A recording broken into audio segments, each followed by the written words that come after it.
When you got out of prison the first time, you met up with Tammy, and then you had some troubles, and then you guys started using dope again, and then that's when you eventually hooked up with me again.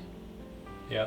And at this time, my wife had just gotten diagnosed with stage 4 breast cancer, so my life was changing, and it was really dark time in my life. But and besides that, the fluff that we were making is nowhere to be found now because they took the pills off the shelves. By that time, probably been 6 years already. So I'm dealing meth that we got from the cartels that was piped in through Colorado and then to Minneapolis and then to here. But everything changed.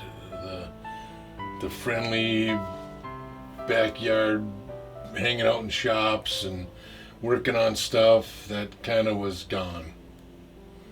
And what did you think about that? Well, the big difference I noticed was I wasn't the main guy anymore. Okay, Right. I had to do like everybody else and get it from somebody else, you know. And I made the mistake of having my cousin live in my house with me, and he was getting 10 pounds at a time, you know, from cartel and gunslinging people, you know, shit like that. Yeah, and at this time you were telling me some stories about this, and and I was trying to help you but stay away from you at the same time, which is a weird spot to be in. Yeah. You know? And that plus my wife being sick, and the cops knew I was dealing, and I told you that, you know. Well, you knew that. Yeah. Well, they knew what I was doing too, you know. And they knew what my cousin was doing, because when my cousin was living with me, I went to take a UA one day, and my parole officer looked at me and she goes, "Your cousin's living with you, we know what he's doing, and in fact we're going to raid your house right today." And I looked out, and the sheriffs were all standing there in the hallway of the courthouse in Glenwood, in the sheriff's department, in their technical gear, getting ready to raid my house. She goes, "You either tell your cousin to move out of your house, or we're raiding it. Your choice. But you're going back to jail today. You're going to do a violation. You know, we know you're high." Which is 90 days. Which was 120 days. Okay. And then I did treatment after that. You know? And so I had no choice. I called my mom and dad and I said, "Tell Chris to get out of my house, have him move out right now." And I called him and I said, you gotta go. You know? They get ready to raid the house. You're out. You know? Yeah. And at this time I had already been raided once, and they didn't find anything, and they just loved tearing apart your house. They love tearing apart your house. They love finding your porn and shit and stacking it all up nice and shit like that. Taking pictures of it. They took away my nice knives that I had. I had kind of a knife collection. I never had guns until, well, we'll get to that one. But yeah, it was weird. Believe it or not, by living on this hill, it gave me a huge advantage, a tactical advantage to be able to move around and move around town, and because they couldn't surveillance me from a distance, because I could just slip in the backyard and go through, I could. Yeah. Yeah, it gave them problems, put it that way. And being on a hill that's 3 blocks long, I could jump on a little bike and I can be gone, to do this or that and hook up with somebody or this or that. But so it became a game for me, you know, just trying to play this little cat and mouse game with the police. And then one day, I don't know if I told you this before, but I had my son got bit by a dog, by one of my customers' dogs, and I've known him since second grade. And he got bit by their dog, and my grandma, or my mom, his grandma that lived next door, said, we need the papers that say the dog had rabies shots. They're dragging their feet, and they wouldn't give them, and finally my mom said, if you don't go get them papers today, I'm calling the cops, and I'll let them handle it, you know.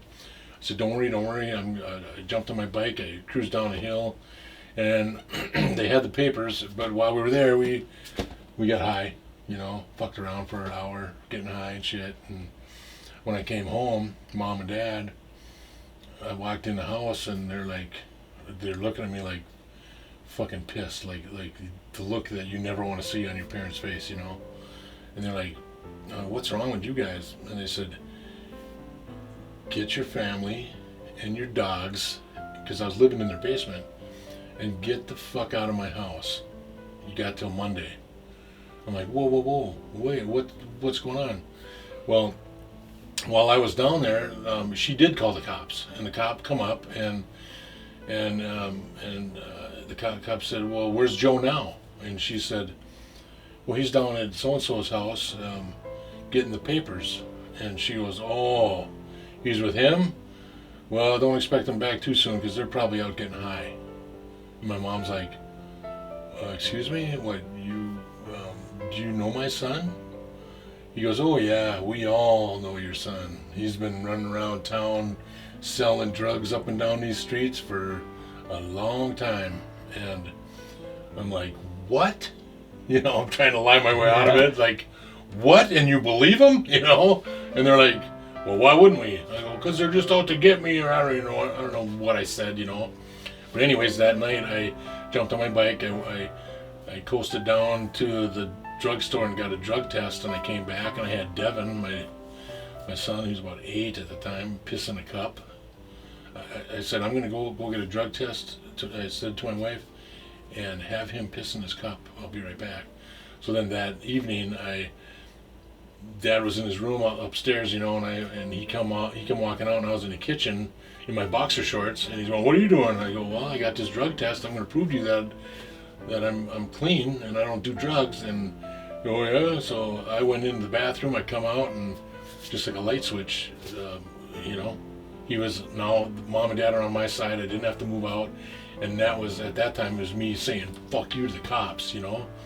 Now a normal person that wasn't on drugs would say, fuck this, I'm done, right?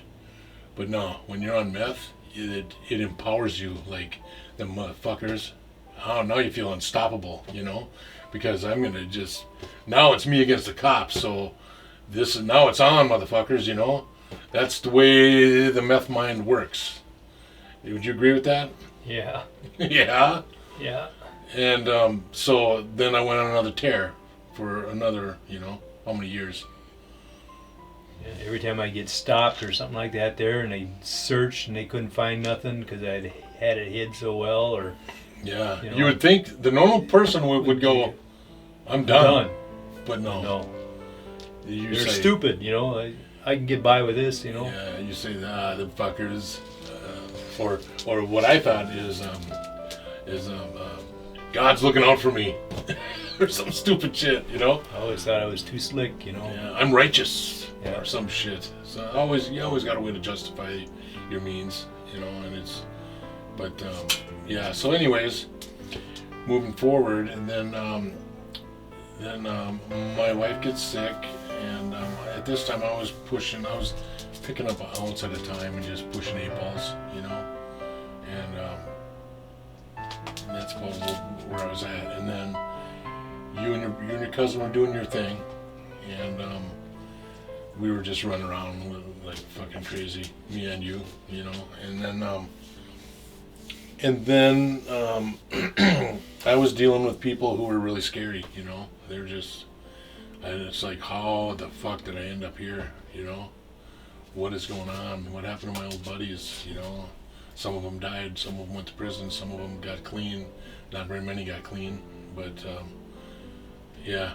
And did you think the same thing? Like, what the fuck? How do you get back to working on trucks again, or? I always maintained a job. Yeah. I always had a job. But See, okay. I got to add one thing. When my wife got sick, okay, Mom and Dad would say like, are you gonna get a job, or are you gonna do some temp jobs or something? And I, being the stupid fucker that I was at the time, I'd say stuff like, my wife is sick, she needs me here at home. That was my justification for that bullshit. So I'd sit in the garage and sell dope, but I was home in case she needed me. I was home. But and then as time goes on, you have these thoughts like, did I do that because I didn't want to get a job, or did I do that because I really wanted to help her if she needed help? You know what I mean? The second guessing is like a constant thing when you're on meth. If you have a conscience, if you don't, like some of the people we ran with, they didn't have thoughts like that. They didn't give a fuck about anything except getting dope and stealing and fucking doing you dirty, doing him dirty, stealing their grandpa's gun collection. Fuck, I don't know, Well, the guys you've known for years, buddies of yours, and then all of a sudden they're stealing from you. It's like, what? Yeah. If they'd asked, you give it to them, but then all of a sudden they're stealing it from you to pay for their habit. It's like, yeah, because ridiculous. Because you'd let them into your garage, and then they would steal a tool from you, which you would have gave to them, but then it doesn't end there. You want to talk about a mini ripple effect? Is when you go look for your tool, and you can't find your fucking tool, and you think you're going nuts because the tool ain't there, and it's like, what the fuck, and then you find out later you're walking in someone's garage, and it's like, there's that metal funnel that I had. Where'd you get that? And he won't fess up to it. He'll say, oh, I got it from so-and-so.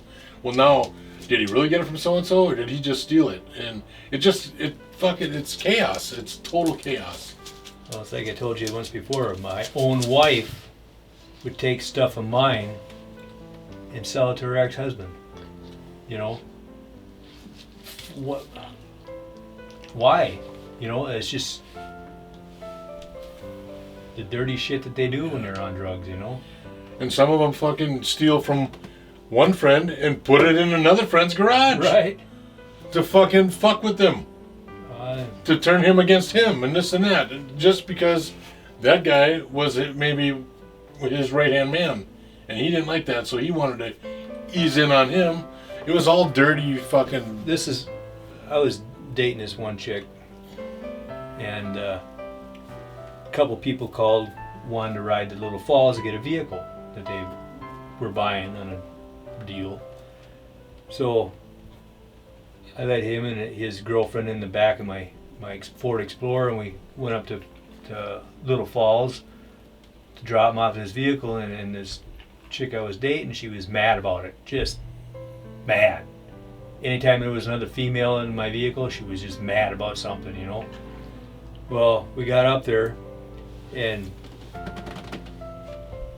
the vehicle that they were picking up hadn't been running in a while, so they had to put a battery in it and all kinds of stuff like that there, and I was kind of going to help them out a little bit, but the chick I was dating got so mad and so vulgar about, this and that, and I just wanted to get rid of the whole scene, so I told them we're leaving, I gotta go, Well, that other chick had left her purse or her wallet or something in my vehicle along with her phone in the back seat on the pouch of the passenger seat in my vehicle.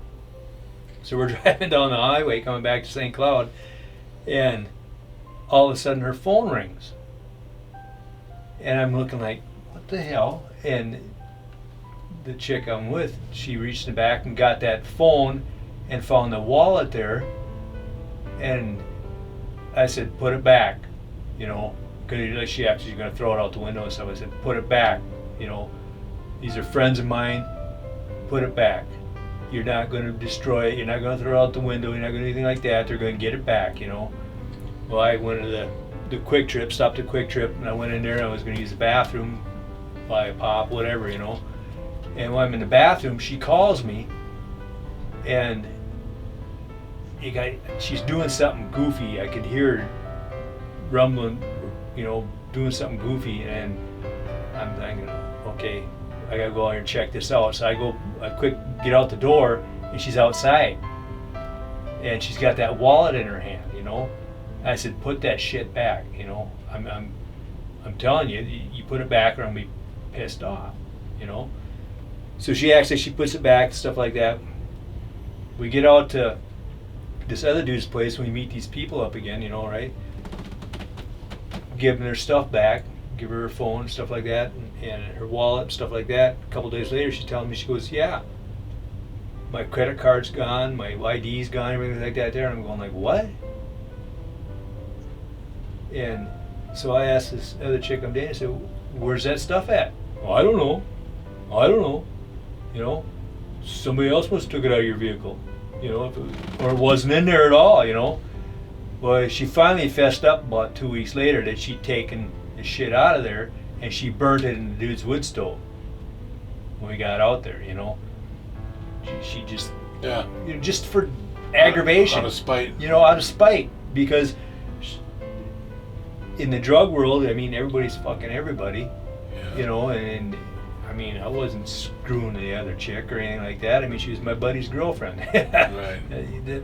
Why would you, you know, you just make me look bad, you know?